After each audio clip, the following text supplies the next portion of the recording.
Welcome to a deep dive where we slice through the information overload and really get right to the most important insights you need to know. Today, we're zeroing in on a powerful way to access value you already own, the home equity loan.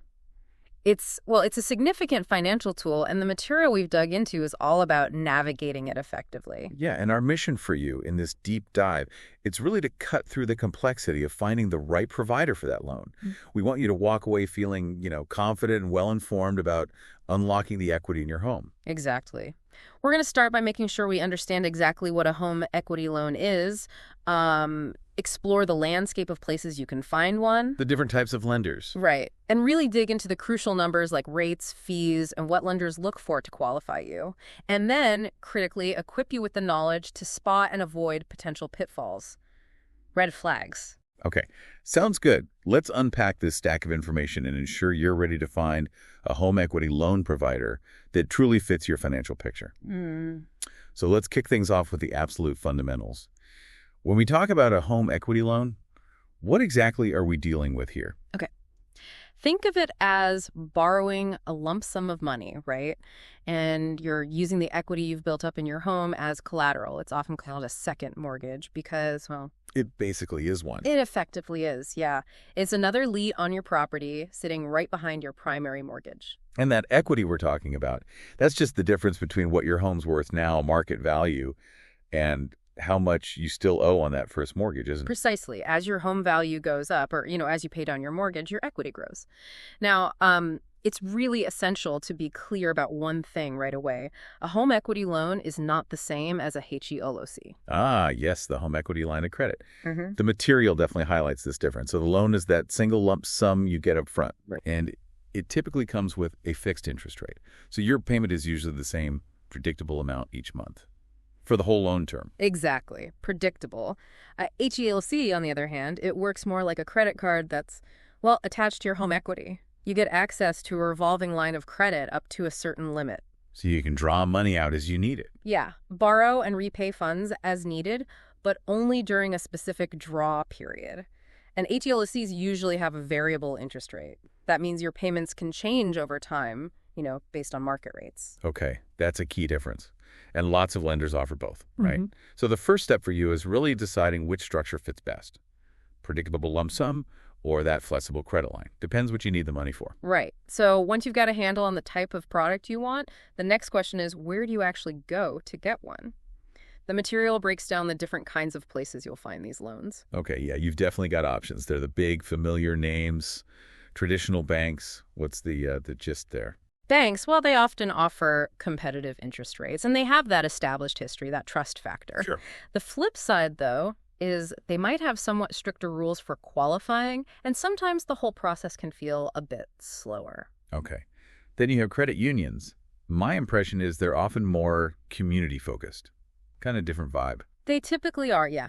Being nonprofit, member-owned, that can sometimes lead to potentially lower interest rates and maybe a more personalized customer service experience. Feels more personal. It can. The main thing to remember, though, is you'll usually need to become a member first. There's often an eligibility requirement. Got it. Okay, let's look at the digital space. Online lenders seem to be a huge force now. Oh, absolutely. Online lenders are definitely known for speed and convenience. You often find very competitive rates, and their applications are usually designed to be super user-friendly and fast. What's the catch then? Well, the trade-off can be a lack of that in-person support, If you prefer that, or if your situation's a bit complex and you really want to talk it through face-to-face, that might be missing. Right. What about mortgage brokers? They sound like they could simplify the search, maybe? They potentially can save you time, yeah, because they work with multiple lenders, not just one. A good broker can shop your application around to find the best rates and terms across different banks, credit unions, online lenders. So they do the legwork. They do. Just be aware they might have their own fees for that service, and the level of transparency can sometimes differ between brokers. You gotta ask. Okay. And finally, there are specialty lenders mentioned. Who are they for? These might be companies that focus specifically on equity products, maybe second mortgages. They can sometimes be more adaptable, more flexible perhaps for unique or less standard financial situations. But like with any specialized service, you need to look closely. That flexibility might come with, well, potentially higher fees or rates. Always compare. Okay, so we've covered what a home equity loan is, the players in the market. Now, let's dive into the core numbers, because this is where, the rubber really hits the road in terms of cost. The interest rate is obviously huge. It directly impacts how much you pay back overall. Absolutely critical. And when you're looking at rates, we're back to that choice, fixed versus variable. Right. Fixed gives you that predictable payment every month, great for budgeting, stability. You know what's coming. Exactly. While a variable rate, well, it might look appealingly low up front, but it can increase over the loan's term if market interest rates go up. That makes your payment less certain down the road. So you need to decide your comfort level with that potential change. Absolutely. Understanding how comfortable you are with that fluctuation is key when deciding which rate structure you prefer and, of course, what a provider actually offers. And here's a really, really critical point the material emphasizes. Don't just compare the interest rate itself. You need to compare the annual percentage rate, the APR. Yes. This is non-negotiable if you want a true comparison. The APR gives you a much more complete picture of the loan's actual cost. Why? Because it includes not just the interest rate, but also most of the associated fees rolled into one percentage. So it levels the playing field. It really does. Comparing APRs is how you actually compare apples to apples across different lenders. Okay. Beyond the rate, you're looking at the term length. The material says these loans typically run anywhere from, 5 to 30 years? That's the usual range, yeah. Yeah. And the general rule of thumb is this. The shorter the term, the higher your monthly payment will be. Makes sense. But you'll pay significantly less total interest over the life of the loan. A good provider should offer you a range of terms so you can pick one that balances your monthly budget with how quickly you want to be debt-free. Okay. Then there's the loan-to-value ratio, LTV. This sounds important. It determines the maximum amount a lender will actually let you borrow against your home. Right. Lenders use LTV to manage their risk. They want to make sure there's enough of your home's value cushioning the loan compared to all your existing mortgage debt. Most lenders typically allow you to borrow up to 80%, sometimes maybe even 90% of your home's value. But then you subtract what you still owe. Exactly. Minus the balance of your first mortgage. And the material provides a clear example, right? Let's say your home is valued at $400,000. You owe $200,000 on your first mortgage, and the lender's LTV limit is 80%. How does that work? Okay, so in that scenario, you take 80% of the $400,000 home value, which is $320,000. Then you subtract your existing $200,000 primary mortgage balance from that $320,000. Leaving. That leaves a potential maximum home equity loan amount of $120,000. That's based on their 80% LTV requirement in this case. Gotcha. And it's also worth noting, lenders often have minimum loan amounts, maybe like $10,000, and maximums too, perhaps $250,000 or even more. So you need to make sure the provider's limits actually line up with how much you need to borrow. Yeah, that's a basic check you got to do early on. Okay, stepping beyond the obvious numbers like rate and amount, let's talk about the costs that can sometimes sneak up on you, the fees and closing expenses. Yes, the stuff that isn't always in the big headline number.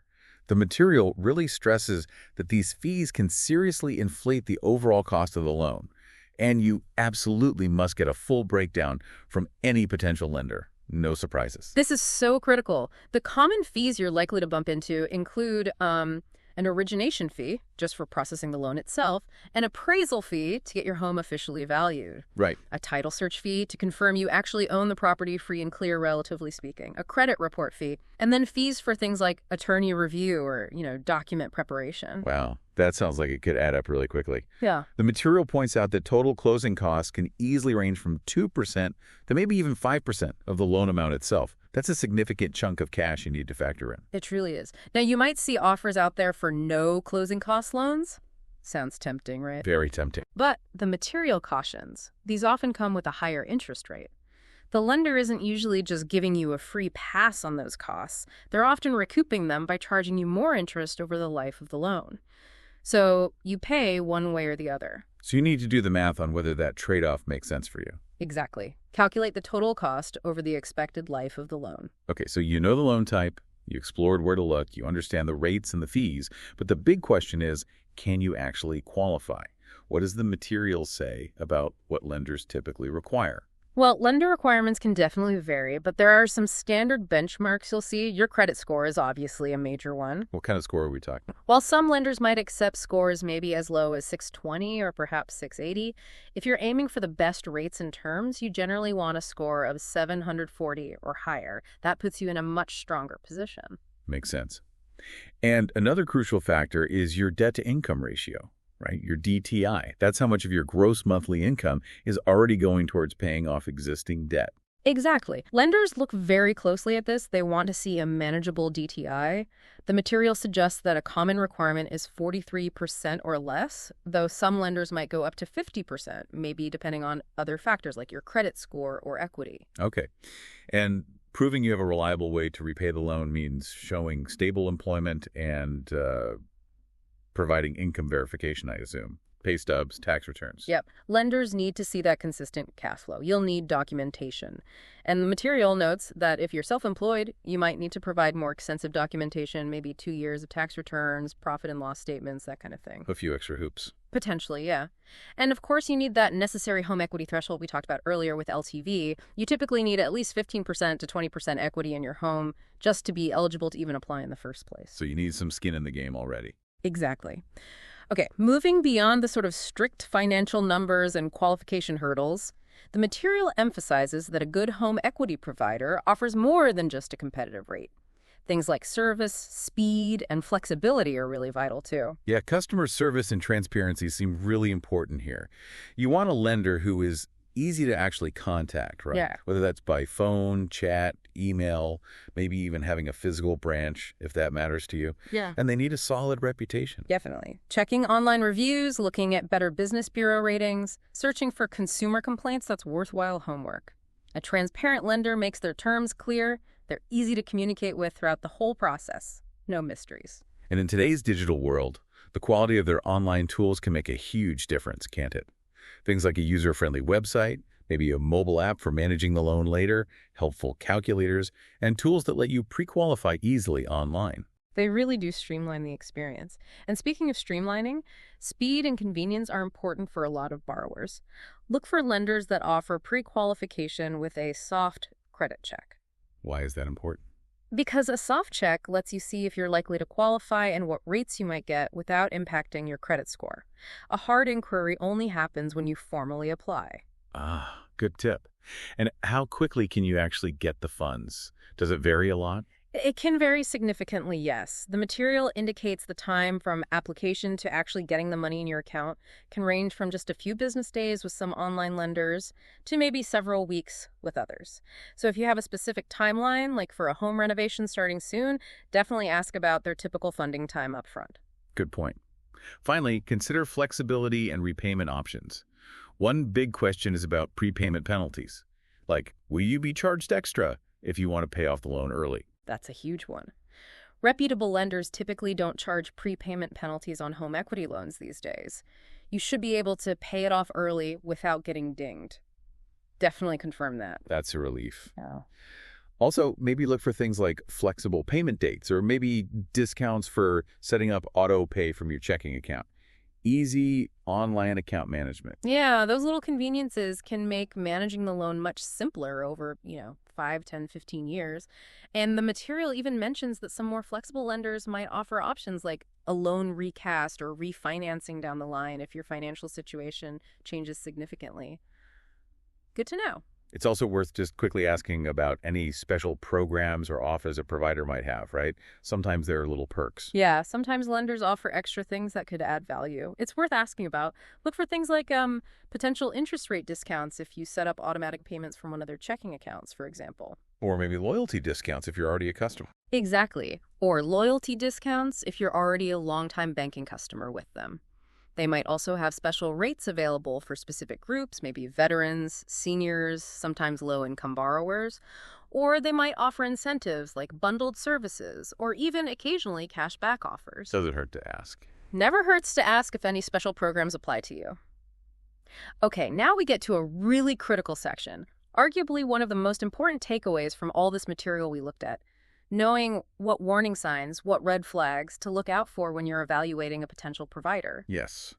This is where understanding what to avoid can save you from a whole lot of trouble and potential financial distress down the line. So what are these crucial warnings? Okay, first, be really wary if a lender offers unusually high interest rates compared to what other providers are quoting for similar products, and importantly for borrowers with your credit profile.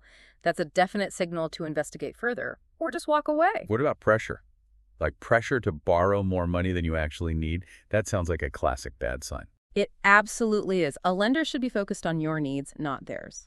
You should only ever borrow what you genuinely require for your stated purpose. Another huge red flag: hidden fees or really vague terms in the loan documents. If they can't explain it clearly. Exactly. If a lender isn't completely upfront and transparent about all the costs involved, or if the contract language seems deliberately confusing or obscure, proceed with extreme caution. Or better yet, don't proceed. And of course, checking those online reviews we mentioned, poor ratings or a consistent pattern of unresolved consumer complaints are pretty clear indicators of potential problems, right? Bad service, maybe shady practices. Definitely pay attention to those. Also, aggressive sales tactics should set off alarm bells. A reputable lender should focus on educating you, answering your questions patiently, not pushing you into a decision or making you feel rushed or pressured. Okay. And what about this one? Requiring you to purchase unnecessary products, like maybe some specific type of insurance that's unrelated to the loan's core purpose, just to get approved. That can feel predatory, and it often is. Any requirement to buy extra unrelated products should be viewed very suspiciously. So the bottom line here is trust your gut. Absolutely. The material is very firm on this. If a lender seems evasive, if they seem overly eager, if they make you uncomfortable in any way, or if they just can't clearly explain the terms and costs to your satisfaction, trust your gut. You should be fully prepared to just walk away and find a more reputable provider. Transparency and trust are absolutely non-negotiable when you're securing a loan against your home. So how do you take all this information, the types of lenders, the numbers, the fees, the requirements, spotting those red flags, and actually make an informed decision? The material provides a very practical, step-by-step approach for comparing providers effectively. Right. It suggests starting by narrowing down your options. Make a short list, maybe 3 to 5 potential lenders. And it could be smart to mix types, right? Maybe include a bank, a credit union, an online lender, just to see the range of offerings. That's a good strategy. Then, the crucial next step is to request a loan estimate from each one you're seriously considering. The material recommends using their pre-qualification tools whenever possible to get these initial estimates without that hard credit pull yet. Okay, and when you get those estimates, what exactly should you be comparing side by side? What are the key metrics? Focus on the APR. Remember, that's the all-in cost number, not just the advertised interest rate. Also compare the estimated monthly payment, get a detailed breakdown of all the fees and closing costs, and look closely at the specific loan terms being offered, the length, fixed versus variable, etc. And using a simple spreadsheet or even just a notepad to track these key metrics across your shortlisted lenders seems like a really smart way to visualize the options. It helps you find the overall best offer for you rather than just getting fixated on maybe the lowest advertised rate, which might have higher fees. Couldn't agree more. And finally, and honestly, this can't be emphasized enough, read the fine print. Read all of it very, very carefully before you sign anything. Don't just skim it. No. Make absolutely sure you understand all your obligations, any potential penalties like for late payments, or even early payoff if they sneak one in, and the full repayment structure. Know exactly what you're agreeing to. The material even gives you a handy list of specific questions to arm yourself with when you talk to lenders. Things like, what is the APR and how is it calculated? Are there any other fees or closing costs I need to know about? Is the interest rate fixed or variable? What are the available loan terms? How long should I realistically expect it to take to get the funds after approval? Are there any prepayment penalties at all? What happens to this loan if I decide to sell my home before it's fully paid off? And how exactly are late payments handled? What are the fees or consequences? Asking those specific questions shows you've done your homework, and it really helps ensure you get clear, unambiguous answers before you commit. So when we pull it all together, what does this all really boil down to for you, the listener? Well, it seems clear that a home equity loan truly can be a powerful financial tool. It lets you fund significant expenses, college, renovations, debt consolidation, by responsibly leveraging the investment you've already made in your home. But as we've really dug into today, choosing the right provider is far, far more than just hunting for the lowest advertised interest rate. It's about understanding the total cost, and that includes all those fees. It's about making sure the terms actually fit your budget and your long-term situation. It's about confirming you can comfortably meet the qualification requirements. And maybe most importantly, it's about partnering with a transparent, reputable lender you can trust. Yeah, by taking the time to understand the different options out there, by digging into those critical numbers like the APR and the LTV, by asking the tough, specific questions about fees and penalties, by verifying your eligibility, and by being really vigilant about spotting those potential red flags we talked about. You are putting yourself firmly in the driver's seat. You're making an informed decision about a major financial move. Absolutely. Your financial well-being, your future, it's just too important to approach this process passively or rush into anything. Being proactive, being knowledgeable, that's your best defense and your best path forward. And here's a final thought to leave you with, something that's really strongly implied by all this material we've unpacked. Borrowers who actually take the time to compare multiple offers, looking beyond just that initial rate quote, often end up saving thousands, sometimes tens of thousands of dollars over the full life of the loan. So considering that potential savings, what might be the true cost, not just in dollars you pay back, but maybe in future stress or lost opportunity of choosing the easiest, or maybe just the very first option you encounter, instead of doing that crucial homework and comparing those offers thoroughly? Something to think about.